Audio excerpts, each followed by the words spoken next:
शंकर सिंह आप सबका स्वागत करता हूं।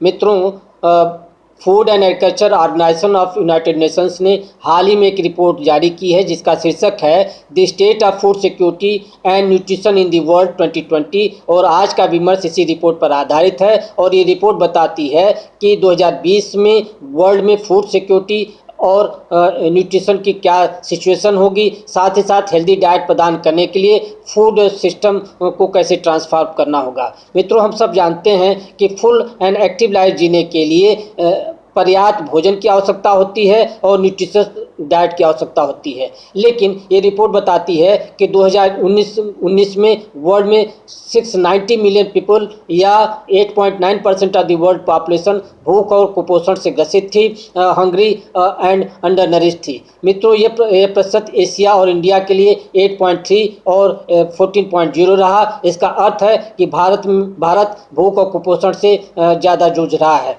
मित्रों, ये रिपोर्ट ये भी कहती है कि 2014 के पश्चात भूख और कुपोषण से ग्रसित लोगों की संख्या लगातार बढ़ती जा रही है। ये रिपोर्ट ये बताती है कि सीवियर फूड इनसिक्योरिटी से ग्रसित लोगों की संख्या वर्ल्ड में 2019 में 750 मिलियन के आसपास थी और जो मॉडरेटली फूड इनसिक्योरिटी से ग्रसित लोगों की संख्या थी वो 1.25 बिलियन थी। और मॉडरेटली फूड इनसिक्योर लोगों का अर्थ हुआ कि ऐसे लोग जो कि हंगर से संभवतः ग्रसित नहीं है, लेकिन जिनको कि nutritious and sufficient food regular basis पर नहीं प्राप्त होता है। मित्रों, ये रिपोर्ट कहती है कि 2019 में वर्ल्ड में 2 बिलियन पीपल मॉडरेट और सीवियर फूड इनसिक्योरिटी से ग्रसित थे और इसमें से 1.03 बिलियन पीपल तो एशिया से के सम्मिलित थे, 675 मिलियन अफ्रीका के, 205 मिलियन लैटिन अमेरिका के, 88 million northern America and Europe के सम्मिलित हैं। इसका अर्थ हुआ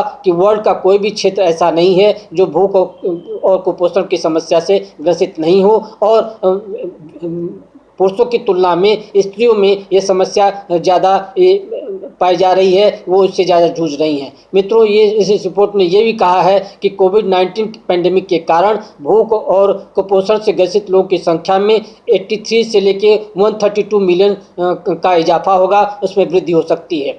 ग्लोबली जो मालन्यूट्रिशन से ग्रसित होने की समस्या है और उसके डिफरेंट फॉर्म्स हैं, जैसे स्टंटेड, वेस्टेड और ओवरवेट की समस्या है जो कि चिल्ड्रंस के 5 इयर्स के बिलो हैं जिनमें पाई जाती है, वो सभी फॉर्म पाए गए हैं। 2019 में वर्ल्ड के लेवल पर जो बिलो 5 इयर्स के जो चिल्ड्रन हैं उनमें 21.3% जो चिल्ड्रन थे वो अविकसित थे और ये प्रतिशत एशिया और इंडिया के लिए 21.8 और 34.7 रहा है। इसका अर्थ है कि 2019 में इंडिया में जो बच्चे थे उसका मोर देन 1/3 जो बच्चे रहे हैं वो अविकसित बच्चे रहे और जितने अविकसित बच्चे वर्ल्ड में पाए गए 2019 में उसके 40% तो अफ्रीका में पाए जाते हैं और 54% एशिया में पाए जाते हैं। मित्रों, ये इस रिपोर्ट ने ये बताया है कि जो बच्चों में ओवरवेट की समस्या भी पाई जा रही है और ये दिनों दिन बढ़ती जा रही है और ये प्रतिशत 5.3 था 2012 में जो कि 2019 में बढ़ करके 5.6 हो गया या 38.3 मिलियन बच्चे जो कि बिलो 5 इयर्स के हैं वर्ल्ड में हैं वो ओवरवेट की समस्या से ग्रसित रहे हैं। ग्लोबली जो 2019 में हम पाते हैं कि वेस्टिंग की समस्या से 6.9% बच्चे ग्रसित हैं या 47 मिलियन बच्चे इससे ग्रसित हैं। इसी तरह से 14.6% ऑफ इन्फेंट जो बॉर्न हुए उनमें वो लो बर्थ वेट से ग्रसित थे, अर्थात उनका वेट जन्म लेते समय लेस देन 500 ग्राम था। ये 2015 का आंकड़ा है। मित्रों, मालन्यूट्रिशन से ग्रसित केवल बच्चे ही नहीं हैं, एडल्ट्स में भी ओबेसिटी तेज़ी से बढ़ी है और ये प्रतिशत वर्ल्ड के लेवल पर 2012 में 11.8 था जो कि बढ़ करके 2016 में 13.1 हो गया और 2025 में यह आशंका इस रिपोर्ट ने बताई है कि 40% एडल्ट्स ओबेसिटी से ग्रसित होंगे।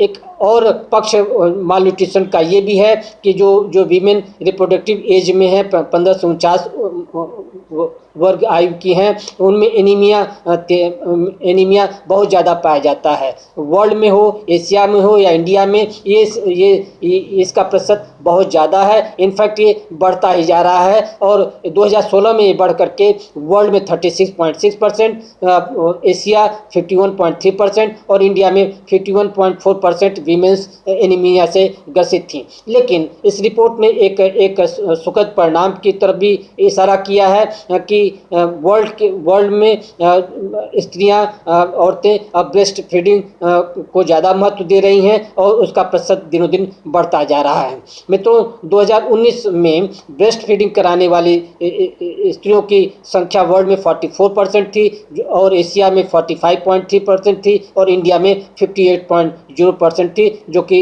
कि हम सबके लिए एक सकारात्मक पहलू है। मित्रों, इस रिपोर्ट ने यह भी बताया है कि फूड कंजम्पशन डाइट क्वालिटी और हेल्थ के बीच में एक लिंक होता है और यदि हेल्दी डाइट हम लेते हैं तो इसका अर्थ होता है कि हम माल न्यूट्रिशन से बचे रहेंगे। हम नॉन कम्युनिकेबल डिजीज़ जो हैं, जैसे डायबिटीज़ है, हार्ट डिजीज़ है या कैंसर है, उससे बच सकते हैं।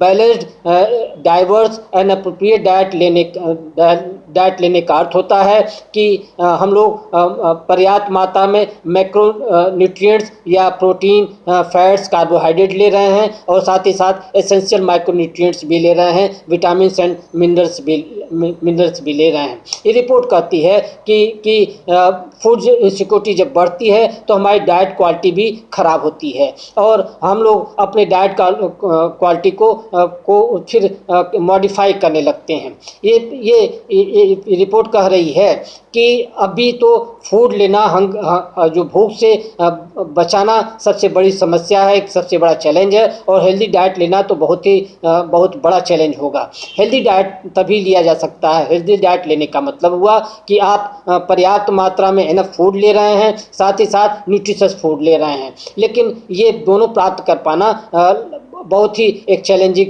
टास्क होगा और ये इसलिए भी होगा क्योंकि करंट कॉस्ट जो है वो काफ़ी हाई है फूड की और सभी लोगों को इसको हेल्दी डाइट को प्राप्त करना, अफोर्ड करना एक कठिन है।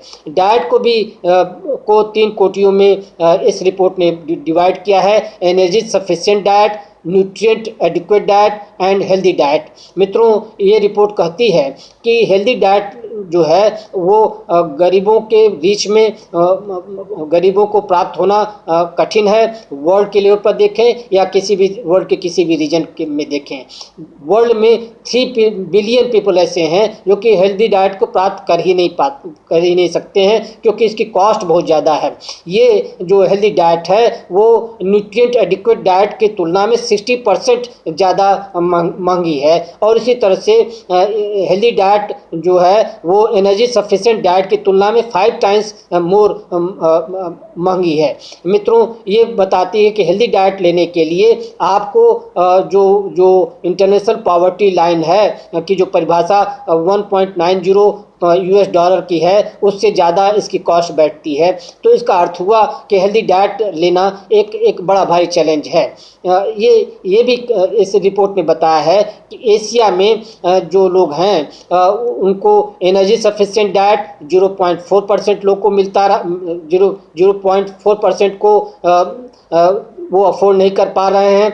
इसी तरह से न्यूट्रिएंट एडिक्वेट डाइट 11.7% और हेल्दी डाइट 36.6% जनसंख्या 2017 की ये अफोर्ड ही नहीं कर पा रही है। इसी तरह से ये संख्या यदि इंडिया के संदर्भ में देखें जो कि अफोर्ड नहीं कर पाती है सफिशिएंट डाइट की, वो थी 0.9%, न्यूट्रिएंट डाइट की वो 39.1% और हेल्दी डाइट की 77.9% अफोर्ड ही नहीं कर सकती है, जो कि ये इन डाइट्स को प्राप्त ही नहीं कर पा रही है क्योंकि ये डाइट कॉस्टली हैं। क्योंकि लोग ज़्यादा गरीब हैं। मित्रों, जो जो डाइट होती है, जो जो हम लोग ले रहे हैं, उसकी हिडन कॉस्ट भी होती है। हिडन कॉस्ट का अर्थ हुआ कि वो हेल्थ कॉस्ट क्या है और क्लाइमेट रिलेटेड उसके कुछ परिणाम होते हैं। यदि आप अनबैलेंस डाइट लेते हैं, अनहेल्दी डाइट लेते हैं, तो आप बीमार होते हैं, उसकी मेडिकल कॉस्ट होती है। और उसी तरह से अनहेल्दी डाइट लेने से क्लाइमेट डैमेज भी होता है और उसकी भी एक कॉस्ट होती है। और इस रिपोर्ट ने ये आकलन किया है कि अनहेल्दी और अनबैलेंस्ड डाइट लेने के परिणाम स्वरूप 2030 तक प्रति वर्ष जो जो नॉन कम्युनिकेबल डिजीजेस हैं या उसकी जो कॉस्ट है, हेल्थ रिलेटेड जो कॉस्ट है, वो US डॉलर 1.3 ट्रिलियन होगी, प्रति वर्ष होगी। और इसी तरह से ग्रीन हाउस गैसेस जो एमिशंस होंगी, इसके कारण वो उसकी माप 1.7 ट्रिलियन होगी। अर्थात ये दोनों को मिला दीजिए तो प्रति वर्ष लगभग 3 ट्रिलियन आपको अनहेल्दी डाइट और अनबैलेंस डाइट लेने का दुष्परिणाम भोगना पड़ता है। मित्रों, ये भी एक फैक्ट है कि यदि आप हेल्दी डाइट की जगह अनहेल्दी डाइट की जगह हेल्दी डाइट लेने लगते हैं, तो ये दोनों कॉस्ट को आप बचा ले जाते हैं। अर्थात जो जो हेल्थ कॉस्ट है या क्लाइमेट रिलेटेड जो कॉस्ट रही है, उससे आप अपने को बचा लेते हैं। और ये आकलन किया है इस रिपोर्ट ने कि 2030 तक यदि आप हेल्दी डाइट लेना शुरू कर दें, तो जो 97% डायरेक्ट और इनडायरेक्ट हेल्थ कॉस्ट को बचाया जा सकता है। और जो ग्रीन हाउस गैसेस की जो कॉस्ट होती है, उसमें 41 से लेकर 74% उसकी कॉस्ट को हम बचा सकते हैं। मित्रों, इसलिए आवश्यक हो गया है कि हम लोग हेल्दी डाइट को लें, और हेल्दी डाइट को लेने के लिए हम कॉस्ट ऑफ न्यूट्रिशियस फूड को घटाने की आवश्यकता होगी। इसलिए पॉलिसी चेंजेस करने की ज़रूरत है। हमको फूड सिस्टम को ट्रांसफॉर्म करने की ज़रूरत है। ये इसका अर्थ हुआ कि सप्लाई ऑफ फूड जो होगी वो न्यूट्रिशियस फूड की तरफ बढ़ाने की आवश्यकता है। हमको प्रोडक्टिविटी को बढ़ाने की आवश्यकता है, जिससे कि कॉस्ट का रिडक्शन हो, सप्लाई ऑफ जो फूड प्रोडक्ट्स हैं वो बढ़ जाए और उनकी कीमतें घट जाएं। इसलिए फार्मर्स को या स्मॉल फार्मर्स को अब केवल फार्मिंग के अलावा अन्य कार्यों की तरफ भी प्रेरित करने की ज़रूरत है, जिससे कि वो ज़्यादा अर्न कर सकें, ज़्यादा प्रोडक्शन कर सकें और लोगों को ज़्यादा फूड और हेल्दी फूड प्रदान कर सकें। धन्यवाद।